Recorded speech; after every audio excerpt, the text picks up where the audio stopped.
Hello, a warm welcome to MBS virtual events. We are being joined by a number of you, and you will not be seeing each other, but we know you're there. We can see the numbers as they're increasing. We'll just allow a moment for people to jump online and we will kick off. As we're waiting for the remainder of the audience to join, I just wanted to introduce myself. My name is Aviva Berzon, and I'm a senior consultant in the Organisational Learning Group at Melbourne Business School. I'm going to be your host today, joined by my colleagues, Jill, Jen, and Greg. So it's Professor Jill Klein, Associate Professor Jen Overbeck, and my colleague in Organisational Learning, Greg Harbidge. And in a moment, I will go through some housekeeping, and then I'll get you to actually hear from Jill, Jen, and Greg so they can introduce themselves as well. Just briefly, I'd like to take you through a few housekeeping points. The first is that this session is being recorded. So for those of you who will want to see it again, it will be available on our website. Also wanted to let you know that we'll be having a conversation amongst ourselves, but there is also a Q&A function. So please, if questions do come up for you, do add them into the Q&A space, and we will be speaking to them in the last portion of today. And there is a pretty cool feature of upvoting, which means if there is a question that you like, you don't have to write it again. You can kind of thumbs up it in a way, and it bumps it up to the top of the queue. So we'll be paying attention to that. At the end of this session, we will also shoot through a link to a survey to get your feedback. We're really excited about running this, and we'd love to keep running more of these for you. And we want to make sure it really hits what you're interested in. So that survey will allow you to share some of that with us. And just to confirm, this is going to run for 60 minutes, so we'll be running until 3 p.m. I might take the opportunity now just to hand over to my colleagues to introduce themselves, starting with Greg. Good afternoon, everybody, and thanks for your time. My name's Greg Harbidge. As Aviva said, I'm a consultant in Organisational Learning Group. My areas of focus are at the intersection of leadership development and innovation, with a strong focus of what leaders do or don't do, very much to enable innovative and changing organisations. That's my role at the business school. The role I'm most proud of, though, in life is I'm the father of 2 kids, a toddler who's 3 and a 6-month-old baby that my wife and I are juggling right now. As you know, there's a crying baby in the kitchen I can hear in the distance. That's me. Jill, would you like to introduce yourself? And you're on mute. Of course it was going to happen. And we're getting off with a great start there. Okay. Hi, everybody. I'm Professor Jill Klein at Melbourne Business School. I do work on resilience, decision-making, and leadership. And I also work at Melbourne Medical School as well. Thanks, Jill. Jen?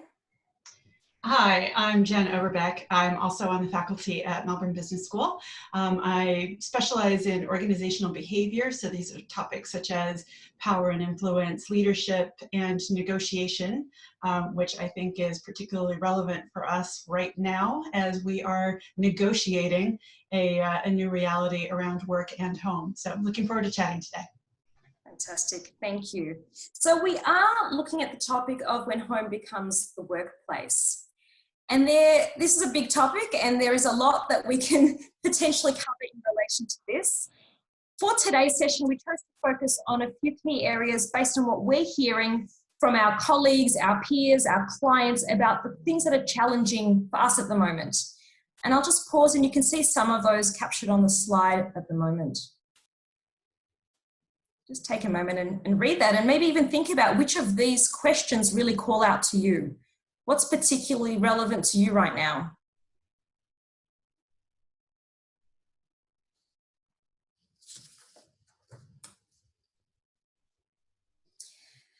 And we're very aware, we're very mindful that amongst those of you watching and listening, there is a whole spread of experience and of situations. So before we kick off our part of the conversation, we'd really like to get more of a sense of who's in the audience. Who are you? So in a moment, you'll see a pop-up for a poll, and it just asks you to help us understand what is your circumstance, very high-level term. So take a moment and click the circumstance or the situation that reflects your experience. And we can see that being answered live. You probably can't see that at the moment, but we will share that in a tick. The anticipation. All right, we will share the results now. And as we're processing them, Jen, maybe do you want to share what's standing out to you? Yeah, thanks, Aviva. So obviously, I think with the topic of this webinar, it's no surprise that almost everybody is working from home, which is a fascinating new shared experience that we all have. And I find it particularly interesting that while clearly the majority or a plurality maybe of people are married with children, so they're juggling quite a lot of relationships while they're at home. We also have some folks like me who are married without kids at home, some single folks without kids at home, and those are going to pose, different kinds of challenges and situations. So we'll look forward to digging into some of that. Thanks, Jen. Jill, Greg, was there anything standing out to you? Oh. One thing that I'm noticing is, 1 out of 5 of us in this webinar are on our own at home.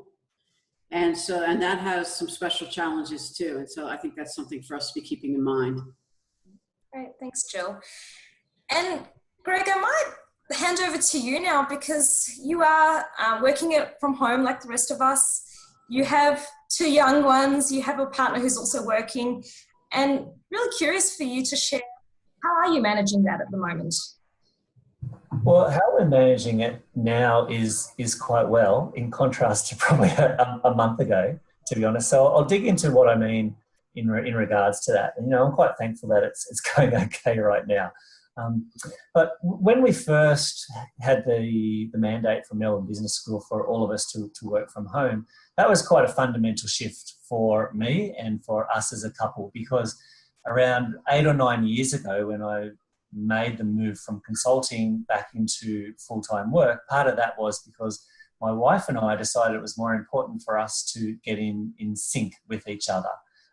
So me to work more regular hours type of job from Monday to Friday, as opposed to the consulting world, which was consuming everything. So then fast track to now, and that became our comfort zone, very much in recent years. Fast track to now, and the situation has obviously been quite different, and it's been quite challenging. There's been periods of comfort and discomfort, I think it's fair to say. The first week, probably the biggest challenge that we found was negotiating the noise, the presence of a baby and a toddler in the house. And that was really quite tricky. So the routine before had been I'd go off to work, and my wife, who's doing some work at the moment, she's also on maternity leave. She's juggling both of that at the moment. She was able to go out, meet mothers groups, friends, go to parks, all those sorts of things. So she had a real outlet. Now, bring in COVID-19, all those outlets that existed before weren't there. All of a sudden, I'm at home and a child or two is screaming or just wanting attention or just wanting to have some fun and play and engage. So we had to really define how present can I be or not be in that time. And it really required me to also rethink things like, when can I do a walking meeting and take a child? And so typically for internal meetings, I felt quite safe, psychologically safe to do that. I probably don't do that sort of thing as much with external client meetings, but I do that sort of thing a lot and try and pick up that slack when I can. But so that was, I guess, the practicalities, and that works quite well, and it continues to work quite well. From those questions that were listed, the question that I actually had up and posed was, what's the impact on children or those we care for? As you all would have read on the slide that Aviva referred to that set up this webinar. And as I've reflected on that a lot, the question, as I just said, that mine was children or those we care for. And I've been thinking a lot about it in recent weeks, and what I've realised is it's less about my children, the impact of the changes us as adults are going through, because children are resilient. They're in the moment, and I'm jealous of how in the moment they are. They get in flow. My toddler picks up things effortlessly. She's innocent. She's not playing politics, or there's no workplace drama. She's this lovely being. And I realised my biggest challenge was, how I framed myself as a parent. So I was getting distracted by work, which is fair enough, and I was getting distracted by my children, and I didn't feel particularly present, Aviva, in either of those roles. And so I realised it's more an inner game. Who is Greg as a parent?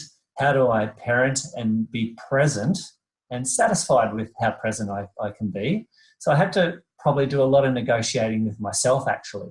And to Jill's point, Jill said there's a lot of people working at home right now. I think it was just over 25%. And Jill, your comment really resonated with me, and when I looked at the poll as well, because I think it's easy from what I've heard for people to think people without children or who may be single living at home to say, well, perhaps it's been easier, but I don't for a moment think it's been easier. There's lots of role negotiation in our own heads throughout this process, which whether you're married or single or children or not, has had to happen for everybody.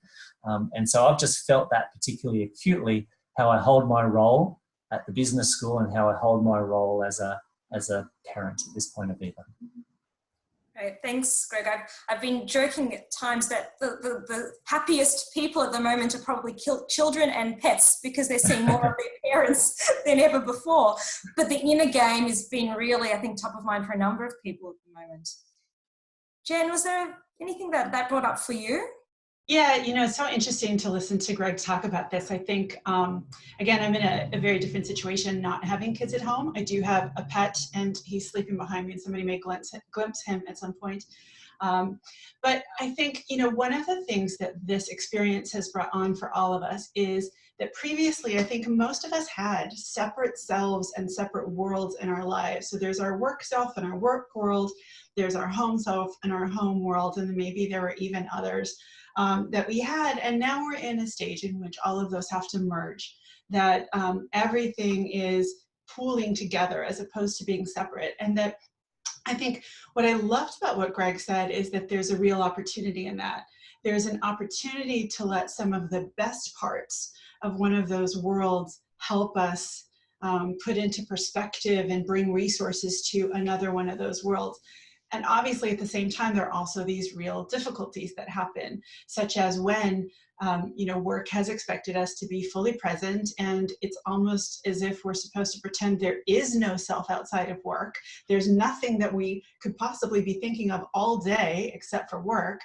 And then now we're in a situation where, no, all day long, there is something else, potentially something critically important, like a 3-year-old who's in the middle of a critical developmental phase, and we need to be fully present for that as well. And so, I think that that's one of the reasons for using the term negotiate, and I have a bias because I am a negotiation scholar, but I think one of the potential resources that we can bring to bear on this situation is to think in terms of bringing some of those workplace skills, such as negotiation, into our ability to handle our home and the integration of home with work.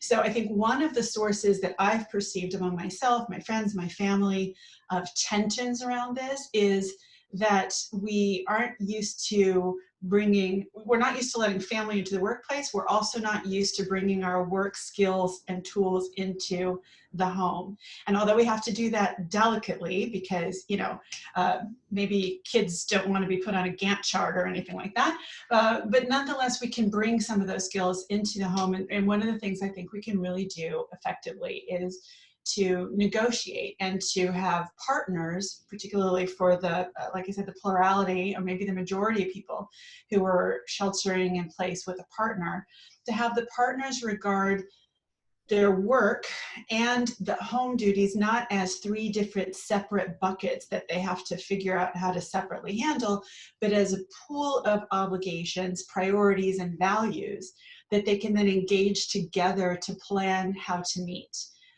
And how to deal with. And I have some, specific ideas and potentially tips on how to do that. But having just talked about how that's a resource that's available, I'm pretty sure that leads into some stuff Jill's going to talk about. So I think I should throw to her right now, and we can come back to tools in a bit. Thank you, Jen, for that nice adept handoff there. Thank you.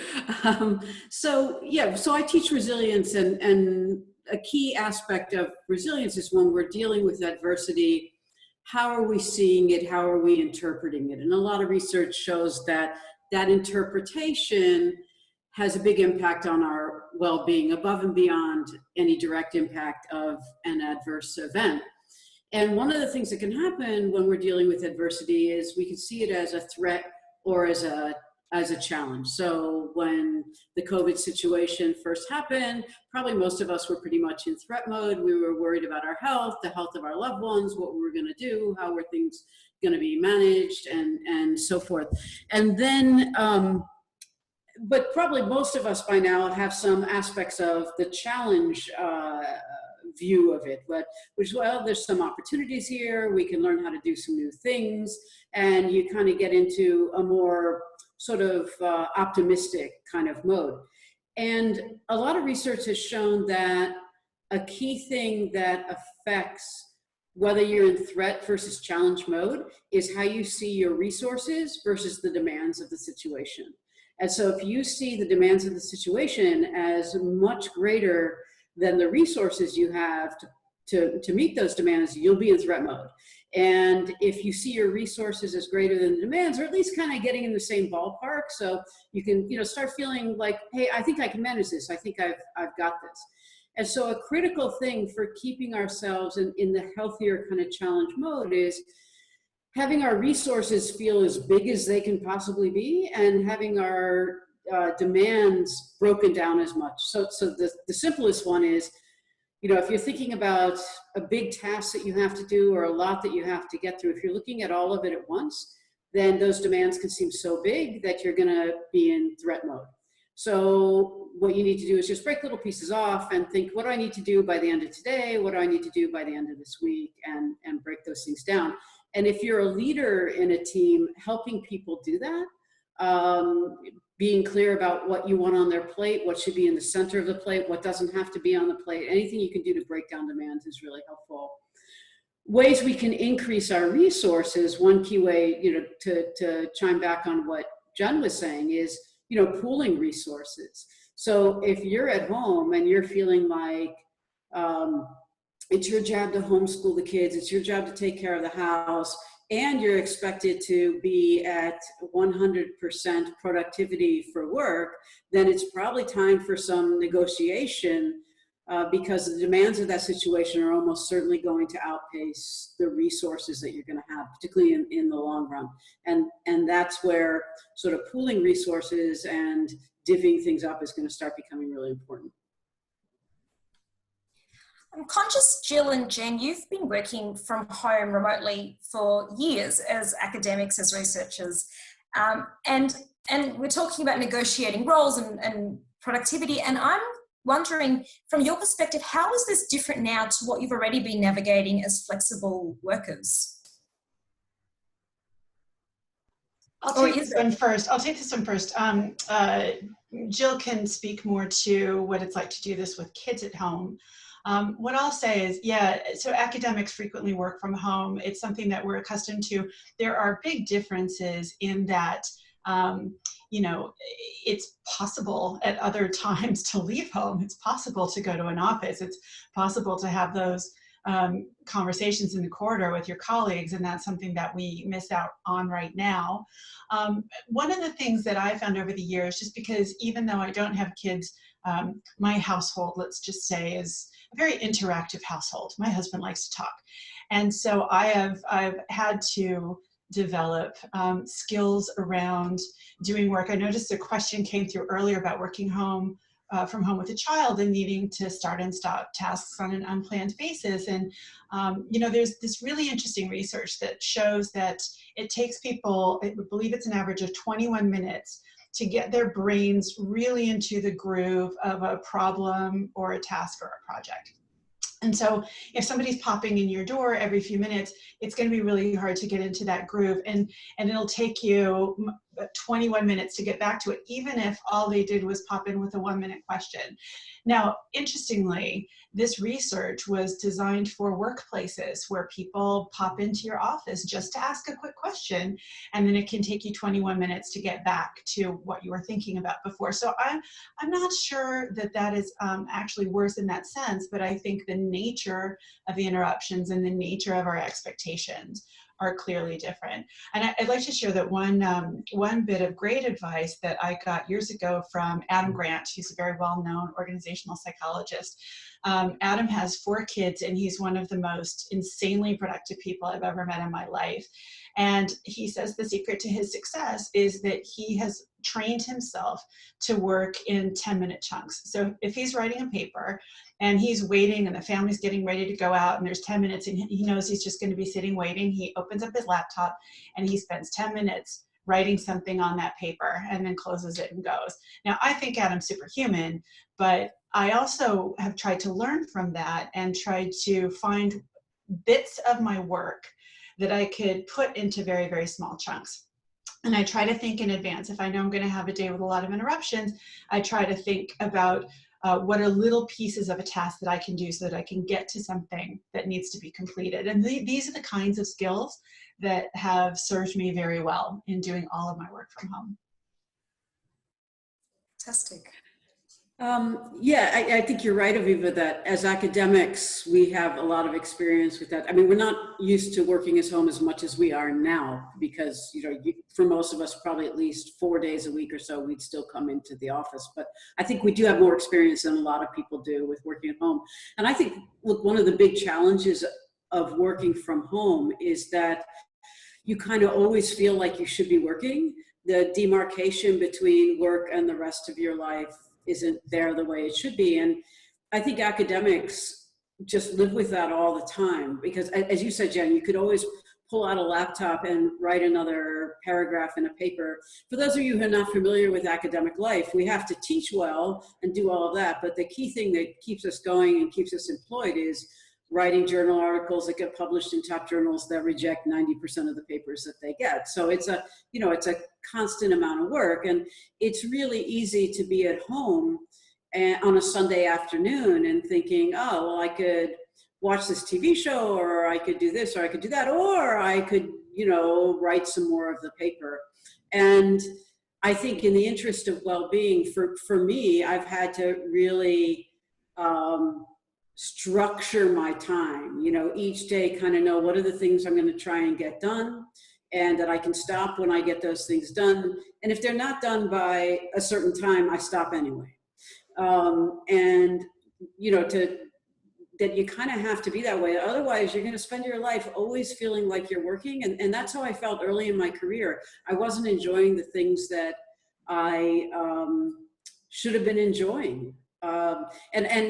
Jen, you mentioned having a kid. Well, mine's 19, so I'm not having to homeschool her. She's off at university. But, you know, I did well when she was little to take time off of work and spend a lot of time with her. What I look back now on with regret, though, is that I often, when I was with her, was still thinking about work. And so one thing I would highly recommend to people is, as much as you can, just separate things out. And if it means you work less, you work less. But when you're doing your math with your kid, just do that 100% and try not to think about the rest of it. And then when that's done, then you go back to the work that you're doing and try and focus 100% on that. But I think it's much better to sort of compartmentalize than try and have too much blend in your life.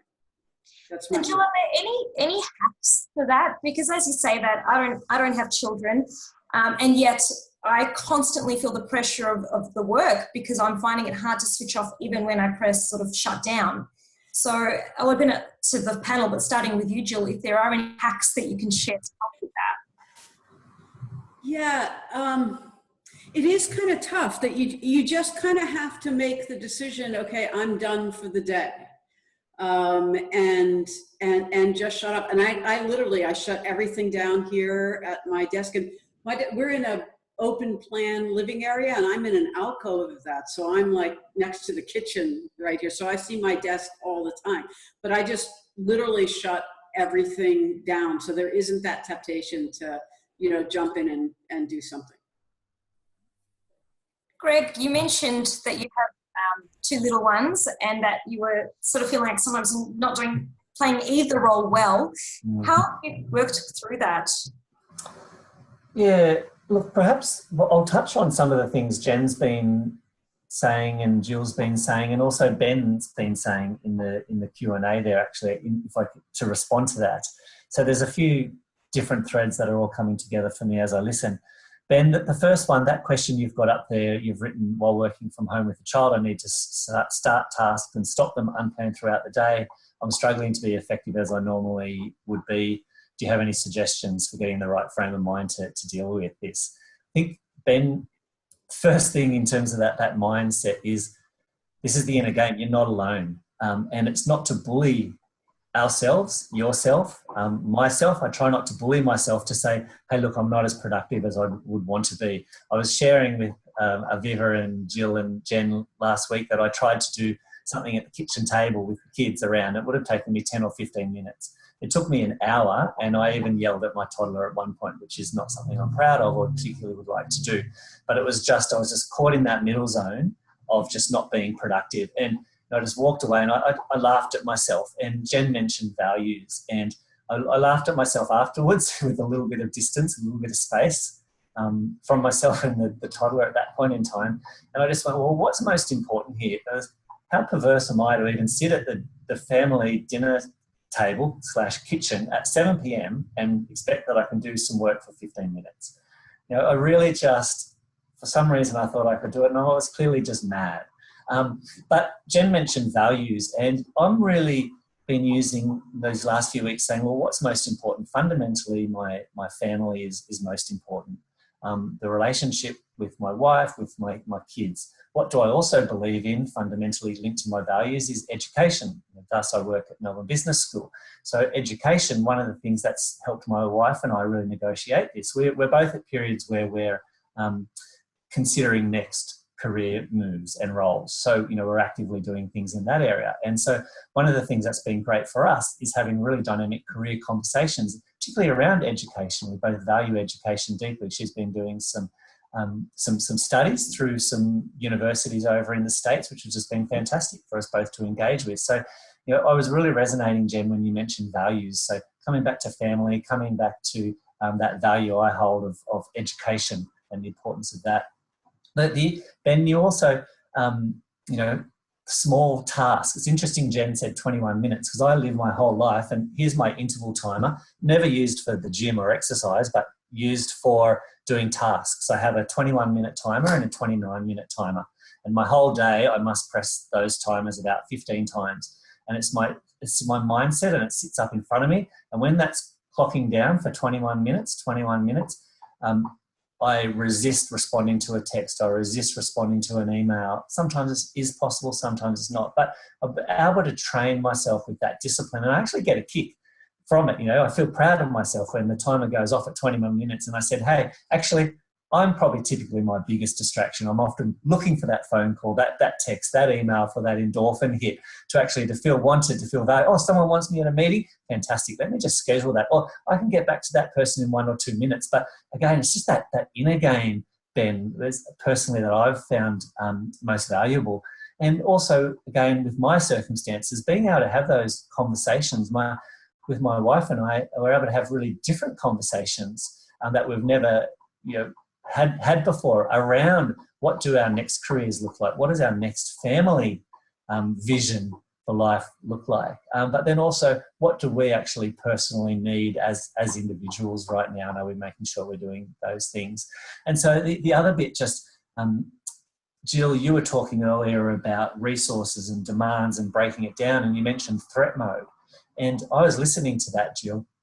There's a range of threat modes I've noticed myself in. One is from colleagues, you know, peers, people above me within the system. There's been a lot of leadership changes at the business school. And the threat mode can be, for example, simply when someone asks for something.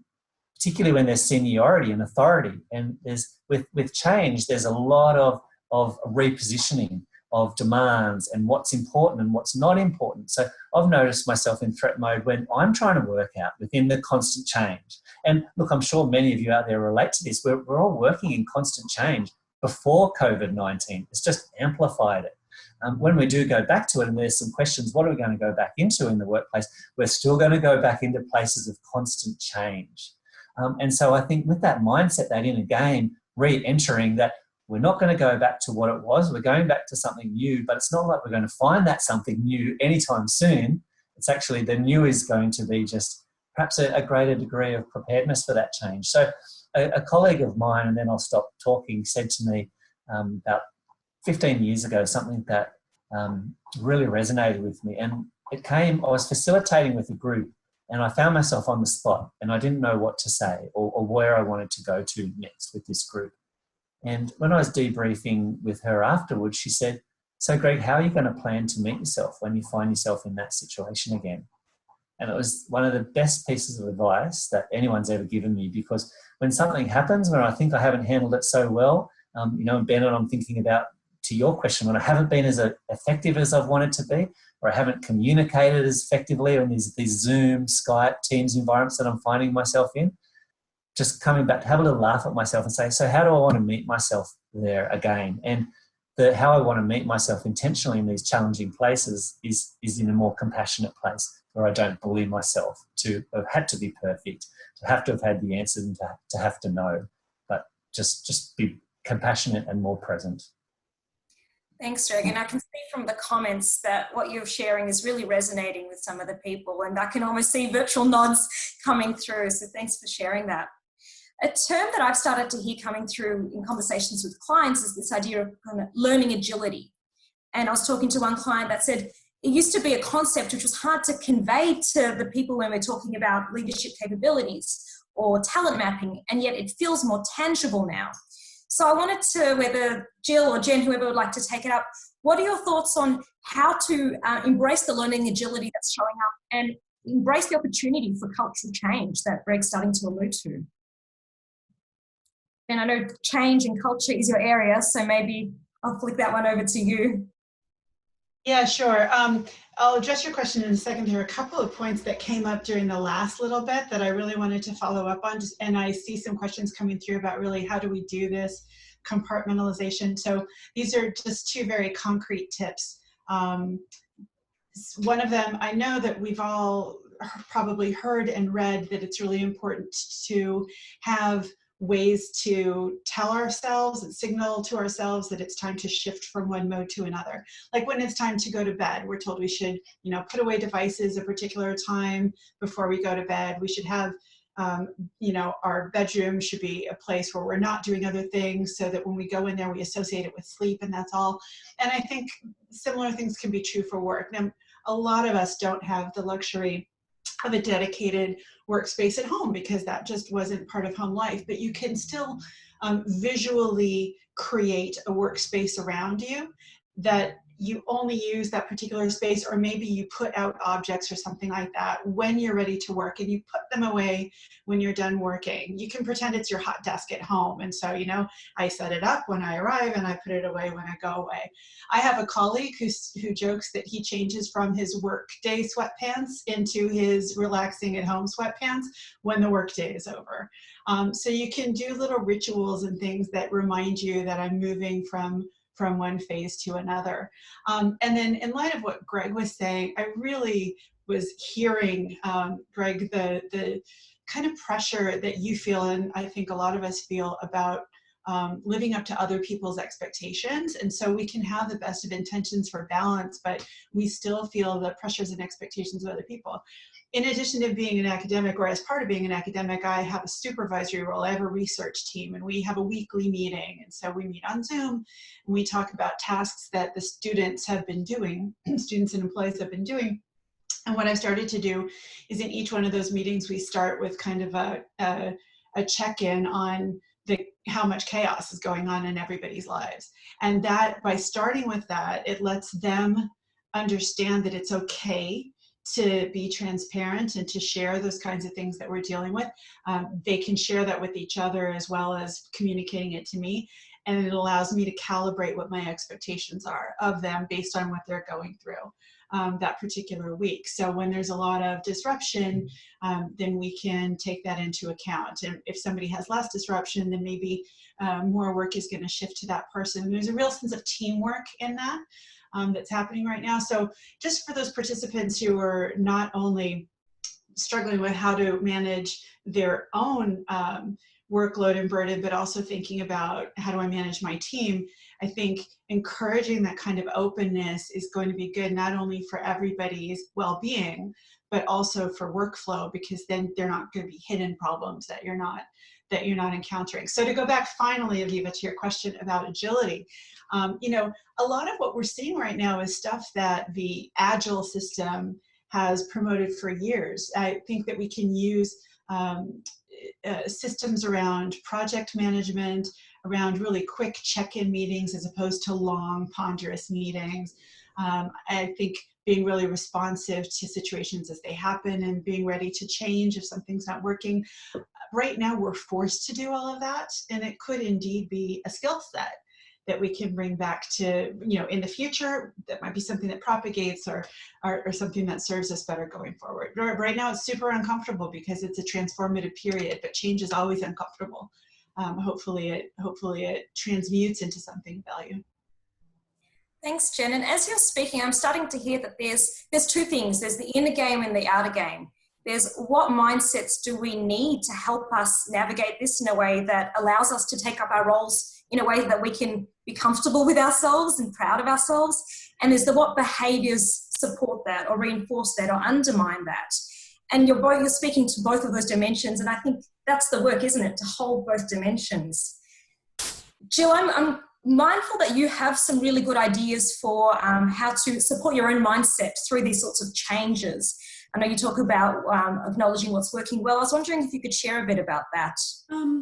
Yeah, so there's a really important thing to do when dealing with adversity and generally in life and dealing with the ups and downs in life is being able to experience positive emotions. So again, being resilient doesn't mean that we don't feel sad or upset or cry or, you know, any of those sorts of things. But, you know, how can we leverage positive emotion and positive experiences?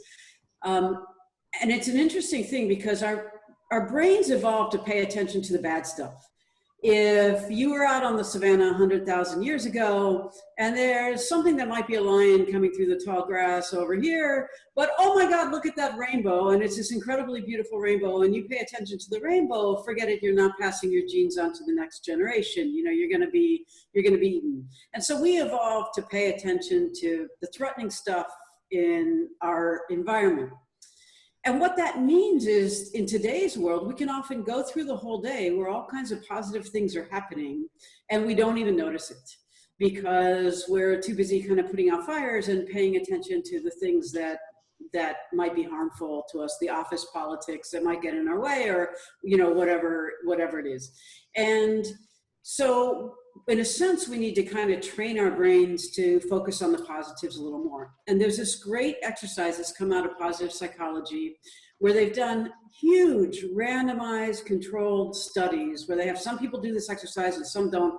And they just show, you know, big increases in well-being that last a long time if you do this exercise. So what is this exercise?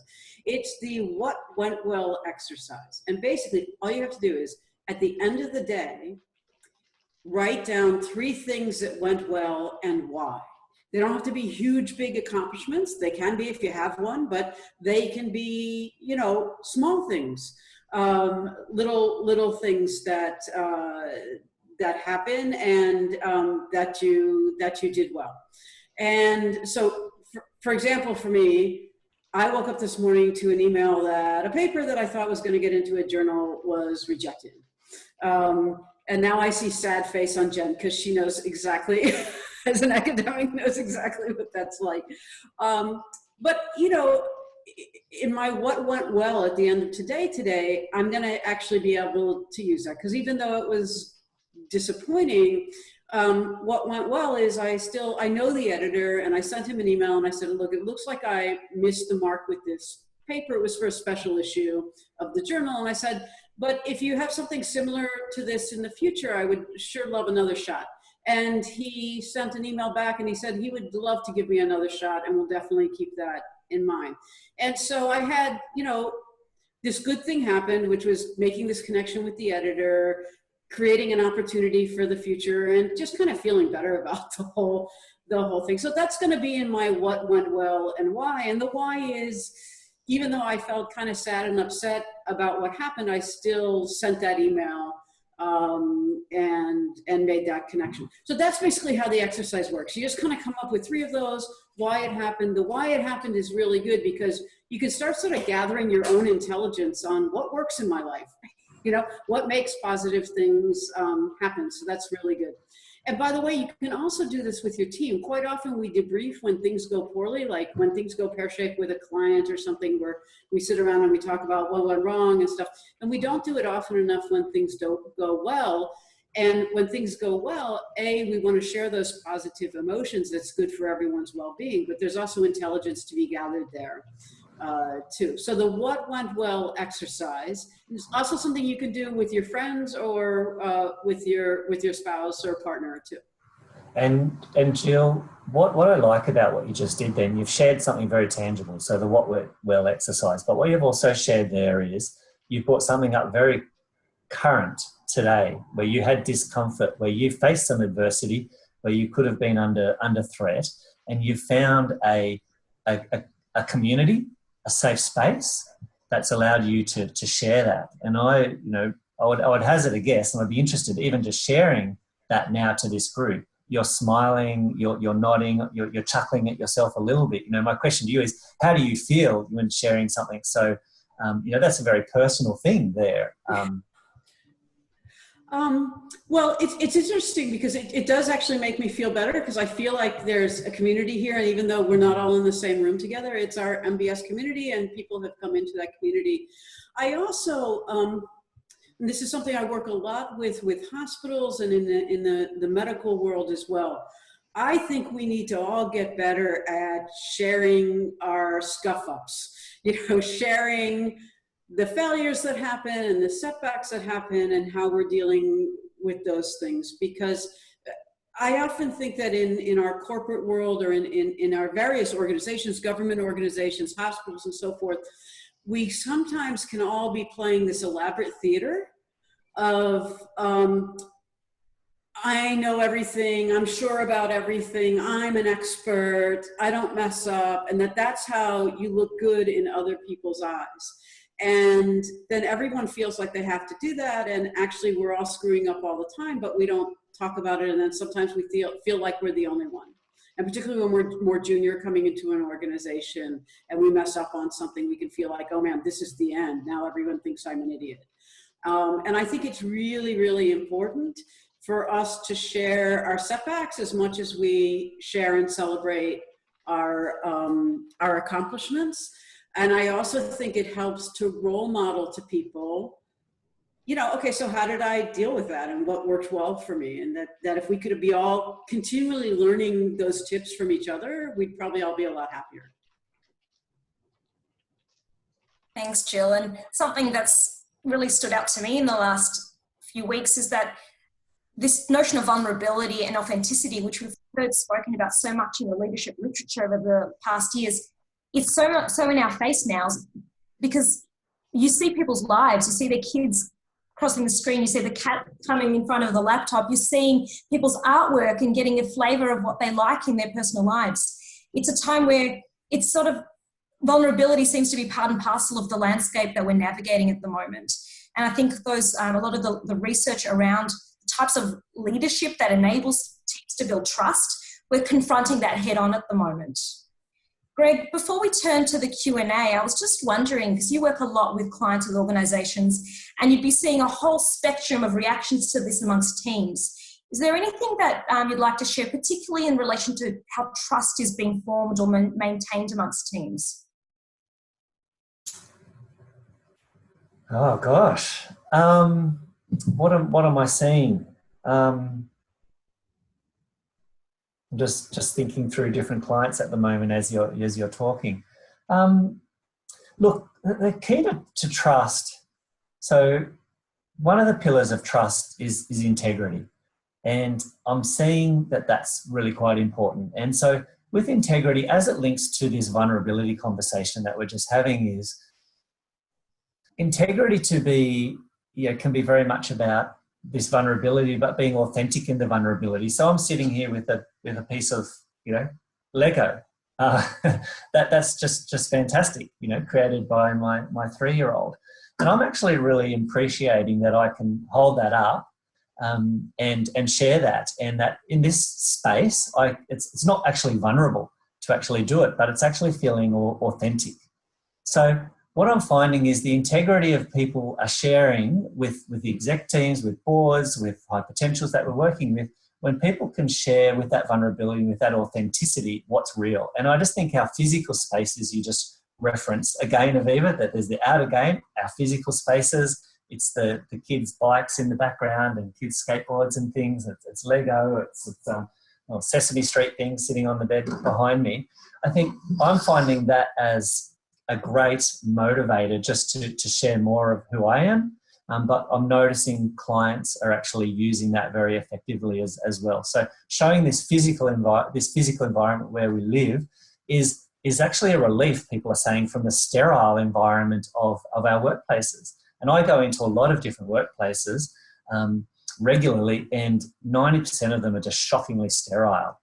There's a handful that I go to that are alive with personalities and colour and vibrancy, but that they're few and far between, sadly.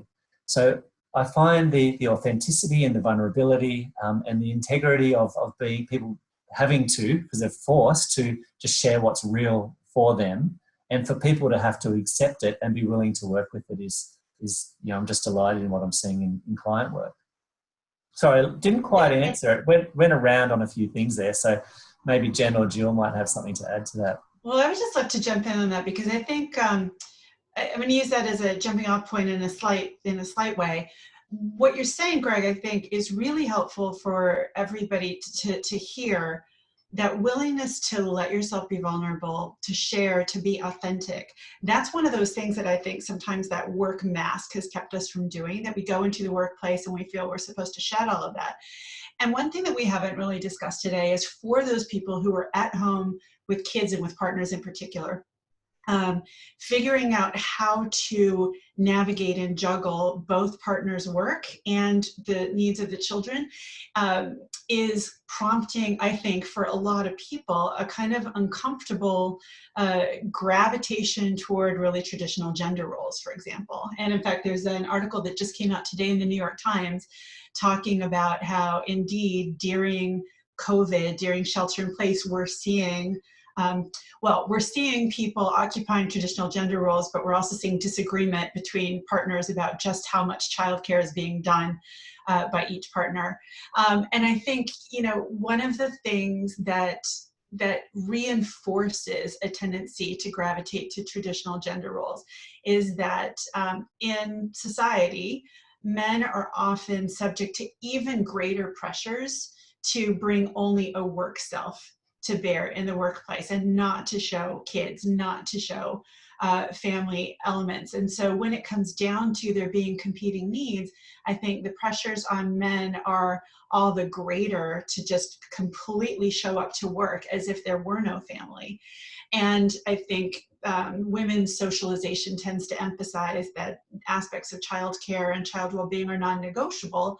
And so when push comes to shove, women are going to tend to still, I think, embrace those things. And so I think that that's a really useful conversation for people to have. And I think it's useful to have that conversation, again, with a bit of a negotiation mindset, where the partners can really almost make a list of everything that they think is absolutely critical and needs to be handled, which would include work obligations of both parties, as well as child's well-being kinds of concerns, and then think through how to meet those together. And one of the keys to making it possible for both partners to do that, I believe, is that willingness to be fully authentic in all aspects of themselves, their family self, their work self. And if there's something about the workplace that makes that feel very dangerous, like you talked about feeling relatively psychologically safe doing that, Greg, but if there was something about somebody's workplace that felt dangerous, I think that's worth opening up some conversations and really trying to raise that explicitly and explore whether, is that just me? Am I just worried that I'm showing up badly if I show you this part of myself? Or is that actually something coming from the workplace, and is there a way we can navigate that better together during this time? Thanks, Jen and Greg and Jill, for your advice and thoughts. I am mindful that we've got about 9 minutes to go, and there's a whole host of questions that have come through, and we will take the remaining 8 or so minutes to go through them. But fear not, if there is interest to hear more on these questions, we will make sure to find a way to get those thoughts and ideas through to you. But the first question that seems to have gotten a bit of traction is from Josh Bradshaw on: what are folks' expectations for changes in the office environment and working with colleagues when they return to work, both in the near term and the longer term? I'll jump in with just a quick comment on that one. What are the expectations? The expectations are at all ends of the spectrums, to I'm just going to keep working from home, to I can't wait to get to the office. And it's going to require, that word again, constant negotiation. So I'm getting from clients a lot. So what does it look like? What do we need to be doing? You just need to keep talking. You need to keep this vulnerability happening, this authenticity happening, and you need to keep negotiating. It's not going to be one conversation when people come back. It's not going to be 2. It's not going to be 3, but it's constant conversation. And I think leaders have to create psychologically safe environments to have those conversations. But equally so, I think every employee or every volunteer, whichever the organisation may be, also has to take some accountability to actually be willing to step into those conversations as well. So it's going to be everything we can imagine on the spectrum, and really the only way to engage it is with authentic dialogue and conversations and negotiation. And I wonder, this term of office environment, what will that even mean in the future? Because our association with the office as a physical space has potentially been quite challenged through this period. Jen, Jill, maybe I'll come to you.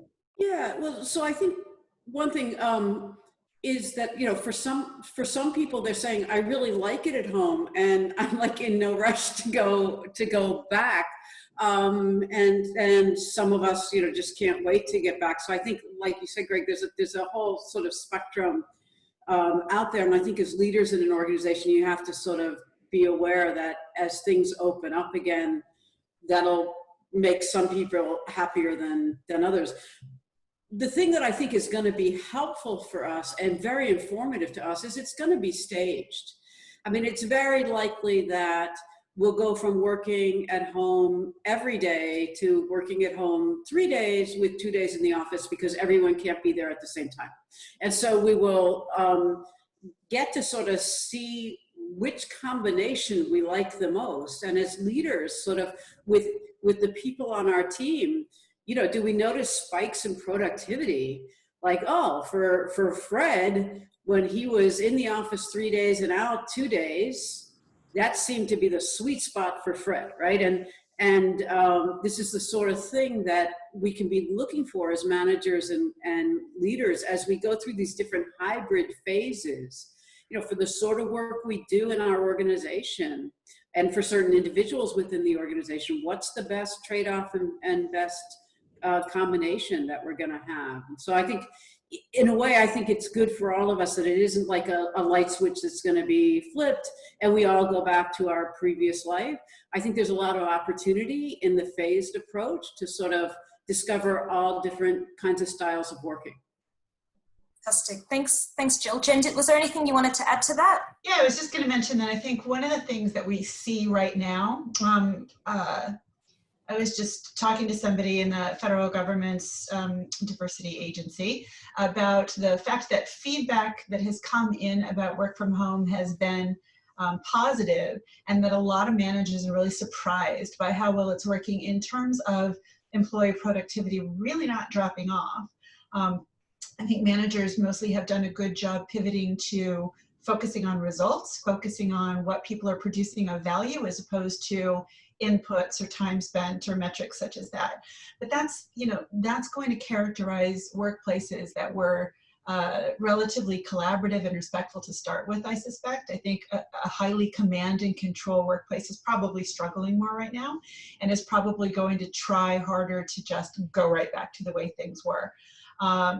We also know we have decades of research showing that command and control is rarely the optimal way to approach management to start with. So I think what we may see is that those organizations that come back and are able to really start to think about the lessons learned from this period, assimilate some of those lessons and make changes based on what we've all learned to do during this time of disruption, I bet we're going to see them seeing some real gains from that. Whereas those organizations that really try to revert to the way things were and not make any changes, I think for a variety of reasons, it's likely that they'll see more challenges.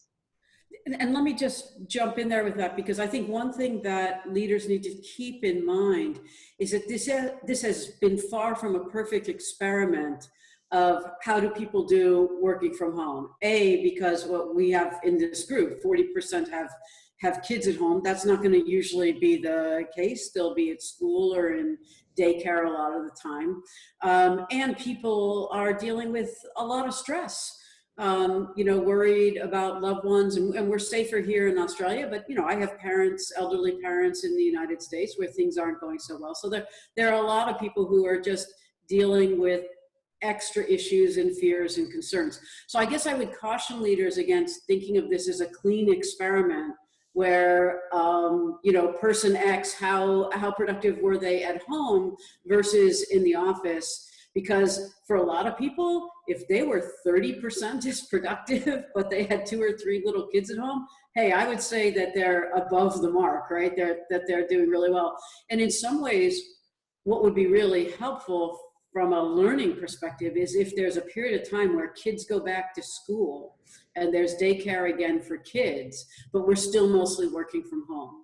Then I think that would give us, as we scientists say, a better kind of control condition to learn about, what kinds of things work well when people do them remotely. Thanks, Jill. Just looking at the time, I'm looking at some of the questions and I'll try and amalgamate them into one final question. And I think it goes to effectiveness, because there's been talks about compartmentalizing rather than blending. What are your final thoughts or advice around effectiveness now and into this transition? And the caveat I'd add to that is I think there's an opportunity to really question what effectiveness means right now and what is required of you in your role. And that's something that's been top of mind for a lot of clients as well. But I'll throw it over to you for your final comments on what do you advise for people for those who are thinking about what effectiveness needs to look like right now. I can start a little bit because I've been thinking about this a bit. I think separate inputs, process, and outputs. Do you need to define effectiveness based on results? Do you need to define effectiveness based on the way the job is done? Do you need to define effectiveness based on the effort that's put into it? And for different kinds of tasks, programs, or jobs, the answers may be different. It could be a mix of all 3 or a mix of 2 or one of them. So it's important to think about that. And then I think for leaders, it's important to be aligning people's attention toward that aspect and really letting them know that this is what you're looking for from them, as opposed to trying to manage across the totality of somebody's engagement and make sure that they do a set of behaviors, which that's just going to be a lot harder to do in this context, I think. Thanks, Jen. Final thoughts from Jill or Greg? Is there anything you wanted to add to that? Well, look, it's probably just a hope or a wish that, and it came up before, that effectiveness isn't being present in the office from 8:30 to 5:30. It's some of the older styles of management required that if people aren't there between those hours, they're obviously not working. So effectiveness for me has elements of energy management rather than time management. People know how they work best and what works for them. For energy management to work, high levels of trust are needed. We say a lot with the leaders of organisation, but also within the culture of an organisation and the systems and processes that exist. You know, some clients do work environments where there is clock on, clock off, those sorts of environments, and for good reasons, for safety reasons, and it's a whole range of things. But there are a lot of white collar workers who actually work in environments where they don't need to be there at that 8:30 to 5:30. So I'm saying less time management in the old scientific management style sense and more energy management where people know best. But what's important within that theme of negotiation, it's important for me, Greg, as a colleague, to communicate with people around how I manage my energy best so they know when I'm available and when I'm not. So I still be accessible and what they can expect from me. So I guess to those outputs, Jen, negotiating with team members when we're managing our time and our energy differently, setting up those expectations. Thanks, Greg. And we are on 3, so I hope people heard what they came here for, so got some good advice, got to get to know some of our MBS faculty and staff a little bit more. And we have seen your questions. There's a great bunch of questions, and we will be sure to find various ways to get back to you on those questions. And as part of that, the last thing we wanted to let you know is that there are a few upcoming events to keep an eye out for and register for if you'd like to come along. Next Wednesday, the 13th of May, as part of the Talking Business During Crisis series, Dane Glasgow, the Vice President of Google, will be speaking to members of our MBS community. On Wednesday, the 20th of May, there'll be a financial decision making for retirement session, which talks about some of our findings in this area. And on Tuesday, the 26th of May, there's, as part of the Talking Data Speaker series, we've got another one of those coming up as well. So please log on, go to mbs.edu/events, register, and we look forward to hearing from you through the feedback. And if this was valuable to you and you'd like to have more interaction with us this way, please do let us know, because we're really keen to connect and keep connecting with our community of learners. So from Jill, Jen, Greg, myself, and the rest of the MBS community, thank you, take care, and look forward to staying in touch. Bye, everybody.